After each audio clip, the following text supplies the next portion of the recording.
And so we are at the point where I will introduce Dorinda. So Dorinda Eldridge is the owner of Spectrum Associates Market Research, a Connecticut-based certified woman-owned market research firm. She has almost 40 years experience helping business and other organizations make more strategic decisions. While this is a role she relishes, it is Dorinda's role as a cancer survivor that brings her to us today to speak to the Healthcare Council. As an ovarian cancer survivor, Dorinda regularly participates in activities to educate medical students about what it's like to be a cancer patient, mentors other cancer patients, and educates others, such as this group, about the signs and symptoms of ovarian cancer. So thank you for coming to speak to us. Absolutely, really appreciate it. Thank you for having me. This is me. As we all are, I'm a multifaceted person. I'm an information seeker, which is how I ended up getting into market research. I love looking for answers. I'm always very curious. I ask so many questions when my husband and I are out and about. I'll say, well, so why do you think this? And what do you think that? He's like, I don't know, honey. You women, you have that extra leg. I think all the curiosity genes are in there. I don't think about that. So I'm an information seeker, drive my husband a little crazy sometimes. I'm a devoted meditator. I meditate every morning for the last couple of years. I'll even get up early to make sure I can get my meditation in because it really makes a difference for me. I'm a business owner. I've been doing market research since 1986. Can't believe that it's been that long. Been with the same company ever since, and I bought the company from the founder in 2016. So I'm now the owner, coming up on 8 years. I'm a wife, a mother, a caretaker. I was a primary caretaker for my mom, who passed away this past November. So I had lots of experience with the home healthcare agencies. You guys were a blessing. And I'm a cancer survivor, or as I like to say, I'm a thriver. I'm actually coming up on 6 years. On the end of this month will be 6 years since I had my scan showing that my treatments had been successful. So I'm hoping my story today will resonate. I'm hoping that you'll always remember to listen to the most important voice in your life. And that's a little voice inside your head. 6 years ago, that voice saved my life. And I want to tell you about that.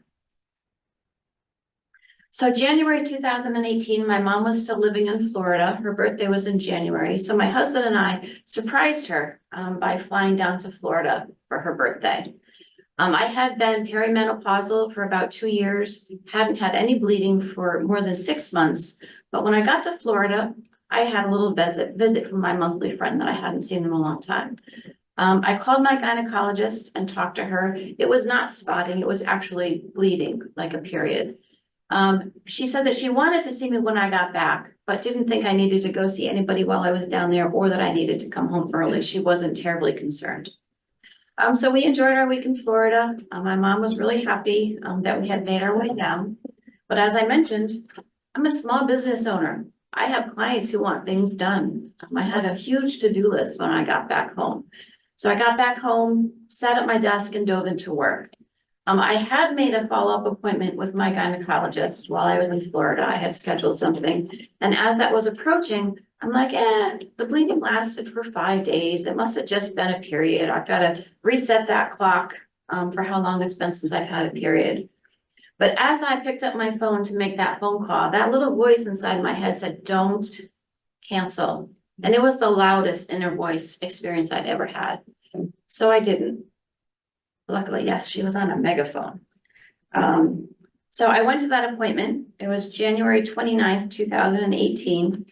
My gynecologist did the internal exam and didn't find anything that concerned her. But she did have an ultrasound in her office. I don't know if all gynecologists do these days, but mine does. So she had the tech do an ultrasound, and they found a very large mass on my ovary. At that point, they call it a cyst. I think they don't want to say tumor because that's an upsetting word. So they say cyst. So she referred me to Smilo Gynecology Oncology, which was a tongue twister that I needed to learn how to say, and sent me for some blood work. I had the CA-125. So that's a blood test that detects a protein in your blood when you have ovarian cancer. It was actually developed at Yale, which is where I was treated. My numbers came back elevated. The normal is below 35. Mine came back at 169. So my gynecologist was very good. She called me up and said, listen, your numbers are elevated, but don't get worried yet. She's like, other things can cause it to spike up, endometriosis and other things. So I went to see my gynecologist, I'm sorry, my oncologist, have a whole new team of doctors. Went to see the oncologist. With the internal exam, I think he thought it was cancer right away.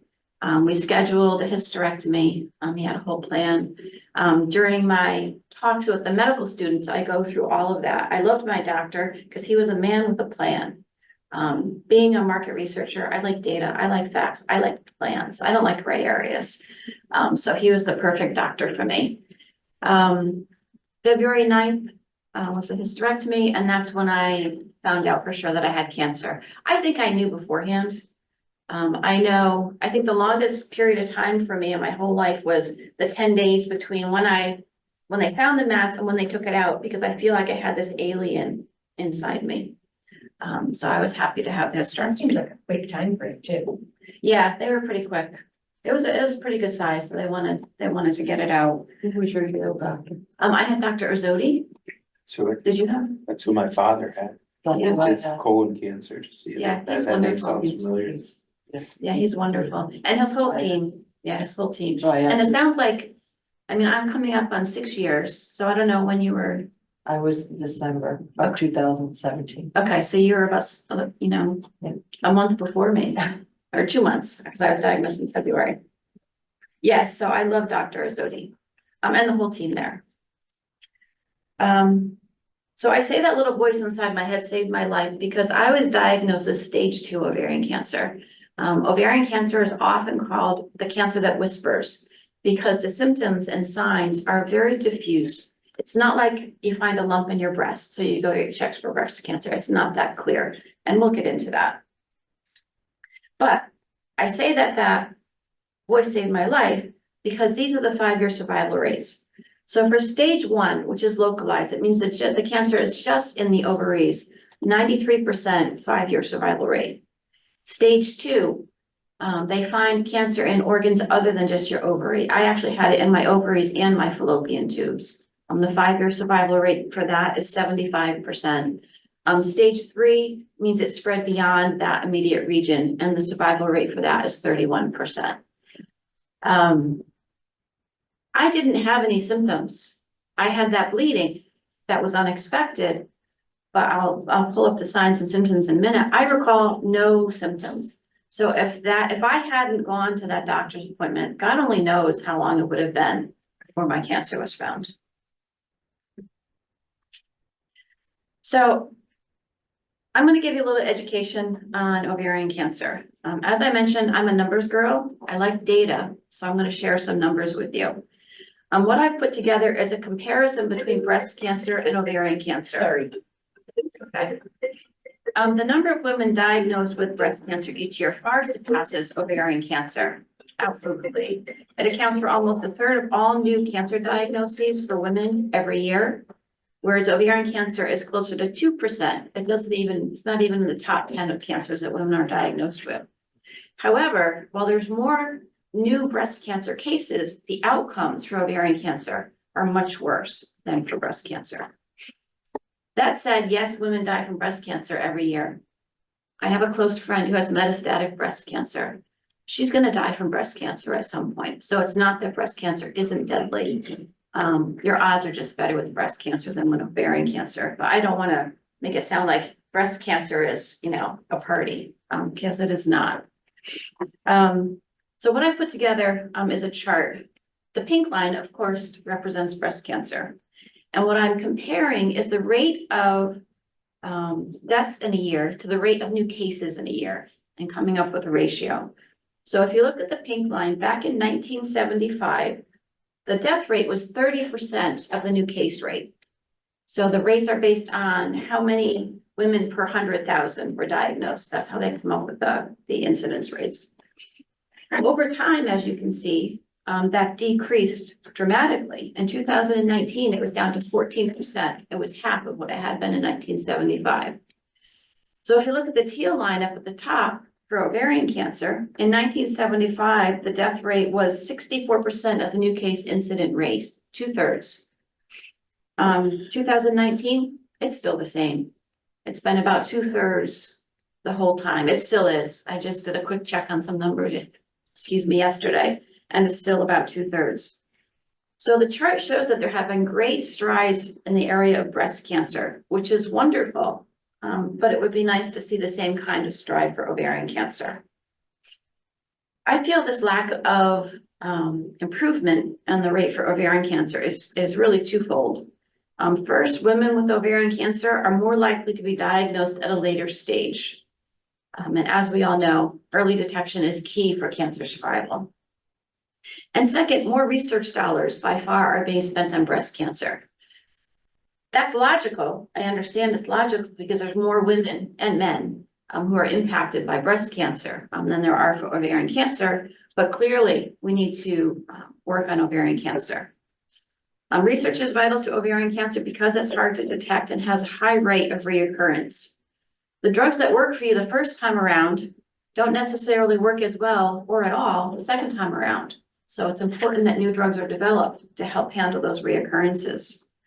For me, I'm BRCA negative, which generally is a good thing. It means that I'm less likely to get cancer. Well, lucky me, I got the cancer anyways. The treatments work better for women who have the BRCA mutation. So I'm in a situation where the new drugs are even more important because what they have right now is less effective if I were to get a reoccurrence. There's no screening test for ovarian cancer. Pap smear doesn't do anything for ovarian cancer, and the signs and symptoms are difficult to directly connect to the cancer. On average, a woman will see 4 or 5 doctors before getting a diagnosis of ovarian cancer. The CA-125, as I mentioned, is not used routinely. It's only used if somebody has some signs that they might have ovarian cancer. And it's not perfect. It can be elevated for reasons other than cancer. And some women who have stage 4 ovarian cancer, their CA-125 is not elevated. So it's not a perfect test. So it really can't be used. Which is why they don't add it to routine screening. Exactly, which is why it's not routine screening. So these are the signs, these are the most frequent signs and symptoms of ovarian cancer. I didn't have any of these, at least that I recall. Bloating, pelvic or abdominal pain, vague but persistent gastroenterology issues, trouble eating or feeling full quickly, and either needing to pee more often or more urgently than normal. So clearly, these are not things that would make you think you have ovarian cancer. And in fact, I'm not even sure you would call your gynecologist if you had any of these symptoms. The American Cancer Society recommends that if a woman experiences these symptoms more than 12 times in a month, she should see her doctor. Most of the time, you're going to start with your PCP, but they need to be educated on what to look for ovarian cancer, which I'll talk about that in a minute too. These are other signs and symptoms that are less frequent, but can be related to ovarian cancer. Changes in bowel movements, unexplained weight changes, extreme tiredness, back pain, menstrual changes, and pain during intimacy. All things that you could just have and not be linked to ovarian cancer. We're all linked to menopause or perimenopause as well. Absolutely. Being in that age Absolutely. group, that's everything that they tell you. Yes. Yeah. So You may you're going experience- through it just thinking that it's menopause when Yeah. you could be looking at ovarian Something else, cancer, 'cause yeah. it's the same kind of symptoms. Yeah, it's That's really kind of scary. crazy. And for me, so to monitor myself, the only thing that the doctor says to watch for is changes in bowel movements. Like, really? So, I do, and I get screened, as I'm sure you do too, but still, it would be nice if it was something a little more concrete. There are genetic mutations linked to ovarian cancer, like the BRCA gene. The genetic testing that I had, I was BRCA negative, but I had a variable of unknown significance that's linked to Lynch syndrome, which is linked to ovarian cancer. So I have 2 daughters, they were both tested. Neither of them have the same mutation as I do. They both have one that's the same for colon cancer, which I told them their dad needs to get tested because we're no longer married. I'm like, you have to get your dad to go for colonoscopy because that mutation came from him. And then one has an elevated risk for breast cancer and the other one has another one for colon cancer. So she's got to be vigilant. So I had the standard protocol for treatment. I had 6 rounds of chemo every 3 weeks. They did a CAT scan at the end and found that I was cancer-free. Of course, I had a hysterectomy, so they took everything. So that was, I guess, the first treatment. But when I was done with the treatment, I was like, okay, so now what? It's great to be cancer-free, but now what? I like to have a plan. Don't tell me to just go off and have a good life. That's not enough for me. I want to make sure that I do whatever I can do to help that happen. For those of you who are interested in cancer and cancer prevention, I found a wonderful book, Living with Cancer, A New Way of Life. It was written by a medical doctor who was a researcher. And I found great information on that. It helped me understand how cancer arises in a body, and then different things you can do to try to make your body an unfriendly environment to cancer. After I can give you the name of the author if anybody's interested in that. So when I was done with my treatment, I needed to find something to do proactively. And I also needed to find a way to contribute to the world. I was given this journey to go on that was not a fun journey and was difficult. In my mind, it had to happen for a reason. So I went searching for a little while as to what that reason was. And what the reason was for me was an organization called Discovery to Cure. It's a nonprofit organization within the Yale University Medical School. They're a multi-pronged organization biggest focus on raising money, education, and support. And I want to talk about each of these a little bit. They raise money for research at Yale Medical School. The money all stays here, which I really find appealing. The American Cancer Society is great, but I want my efforts to help me and my people. So that's where I focus. They do a big walk every year. The last one was this past Cinco de Mayo, it was May 5th. We raised $250,000. That money has been allocated to be seed money for 6 researchers within the university to give them seed money on an idea. So they have a hypothesis that they want to test on a treatment or on a detection test. They need big money to really research stuff, but they need seed money to be able to win the big money. So they'll each get, between $5,000 and $25,000 to test first level their hypothesis. If things go well, they'll then do grant applications to the NIH and other organizations that have bigger money. It's like a glorified science fair. It is, you're right, it is. I actually had the opportunity earlier this year to tour the research labs. It was really cool. So I'm always looking for fundraising ideas. If anybody has any unique ideas for fundraising, I would love to hear them. This past January, I did a football pool. My family, they're big football players. So I sold the boxes for $20 instead of the standard $10. $10 went to the prizes, $10 went to the organization. So I raised $1,000 by doing a football pool. That was fun. So trying to find other ways to raise money. Education. The doctors involved with Discovery to Cure are focusing on educating non-oncology doctors about the signs and symptoms of ovarian cancer. Your PCPs, the walk-in clinic doctors, so that they, at least when a woman walks in with these signs and symptoms, at least they'll be on their radar. They can't necessarily diagnose it, but then they can at least say, you should go see your gynecologist, or maybe run the CA 125. So they're educating healthcare professionals. I'm at the grassroots level. I'm trying to educate just everyday people. I've spoken at a few different women's networking groups to talk about ovarian cancer. And in those talks, it's for me twofold. One, to talk about the signs and symptoms, but 2, to remind women to listen to their bodies. We are so busy taking care of everybody else. It's very easy to just push off what your body's trying to tell you. And it's important not to do that. Education I also do with the medical students. So it's a 1-hour session. There's 3 of us we talk with third-year medical students about what it's like to be a cancer patient. We each tell our stories, and then they can ask anything. Sometimes they're really engaging, sometimes they're not. But I think it's one of the highest rated segments of their semester based on the feedback, things that they fill out. So I think it's really advantageous for them. And then patient and survivor and caretaker support. There's a number of support groups. I participate in the Butterfly Buddy program, which is a one-on-one partnership between a survivor and a new patient.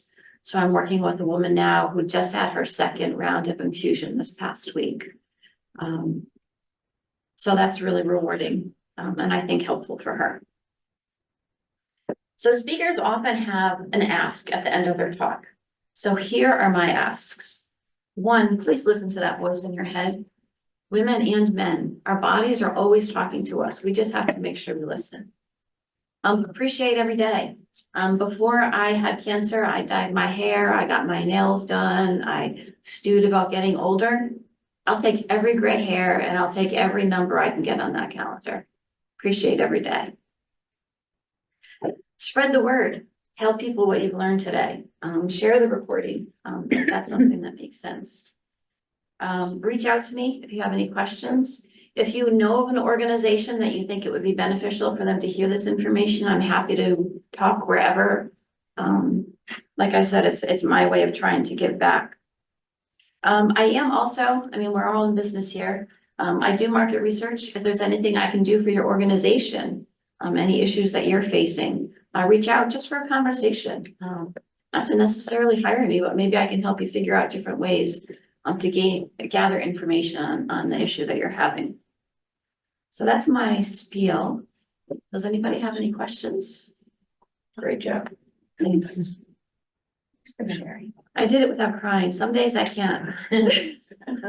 So for those of us that have cysts and have had them checked or whatever, if there, you may not be able to answer this, maybe this is a doctor question, but you go for your routine screenings and all of that. They know the difference between the cyst and what you had? Like, there must be things that, I'm guessing it's the same as breast probably, that the cysts just show up That you get different. They're cysts, yeah. fluid filled versus solid versus, you know. right. I'm sure that they are able to tell the difference, but next time you go to the doctor, say, hey, I just heard about ovarian cancer. Is this something I should be checked out for? They can see the difference between if they're irregular or if they're not.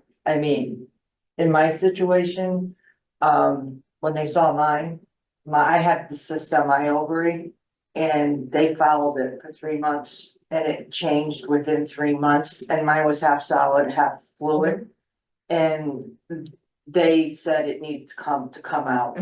And then they sent me to the head of the OBGYN at St. Vincent's, actually. I was at St. V before I went to Dr. Rizzotti. And they said it needs to come out, but at times, they thought it was benign. But they did a total hysterectomy on me and they were shocked that mine was. But unfortunately, my cancer didn't show up on the CA 125. Yeah, it doesn't. I was negative. Yeah. You said you're BRCA negative. And I'm BRCA negative too. But I was telling you, unfortunately, my cancer is kidney cancer that showed up In her ovary. in my ovary. Yeah, and I know women who have had ovarian cancer reoccurrences. I know one woman, and she participates in the survivorship panel. It went to her brain. It's an ovarian cancer cell that made its way to her brain. So you can have a type of cancer and it can end up going anywhere, which I never knew before. And that's the one thing Dr. Rizzotti did stress to me, was that if ovarian cancer comes back, it attacks the organs. And that's the one thing that they do watch. I was fortunate, I was stage 1A. So they caught mine very early, but I did go through 6 rounds of chemo. Yeah. Lost my hair a little bit. Yeah. So I'm assuming when you're talking about, you'll take your gray hair and don't get polish and all of that, because those things can cause cancer. Yeah. Disrupt your hormones and whatever else. Yeah. So it's probably Yeah. in your book that tells us. you I can do, those yeah, things. organic food, green tea. Yeah, that's what's so nice. That scares me is because my son, he's just about to be 17 and that freaks me out a lot about like what we're eating. And like all the dyes and all this other stuff, that's just, Air obviously fresheners been is the pumped new into thing, our systems for years and they didn't care.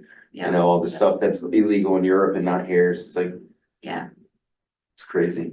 I agree with her. Tell everybody that, your sisters, your mothers, your sister, whoever who hasn't been to a doctor to get to a doctor. Yeah. Because they need to be checked. Yep. It's that little voice, and she's right, it's the cancer that whispers. yeah. Well, that's the one thing after I was diagnosed with cancer, I said to my husband, you are never allowed to ever again say to me, you're not gonna go to the doctor for something. I'm gonna pull the cancer card, you're going. And September is ovarian cancer month, and nobody pushes that. Yeah, And we all know, and I don't downplay breast cancer, because I am also a breast cancer survivor as well. yeah. But, yeah, I know, October is pink month, but September is teal month. Yeah, And, they're working on that. yeah, I And know. we can all work on it too, because we have 12 new people or 13 new people in here today that can say September's teal month. Yeah. Is there anybody online that has questions or comments? Instead of a red carpet, a teal carpet. I see Melissa's raising her hand. Yep, two things. One is, again, if you have any events going on around this, like that walk that was on Cinco de Mayo, anything like that, please let me know so I can publicize it for you. But my question, Dorinda, is what is the name of that book you were talking about? I didn't quite hear it, about the cancer book. Let me look it up on my phone and Yeah. get it right. Yeah, I tried to look it up when you said it, but it Yeah, wasn't those exact words. It said anti-cancer, a new way of life. I wasn't sure if That's that's the the same one. book. That's the one, anti-cancer, a new way of life. Okay, thank you.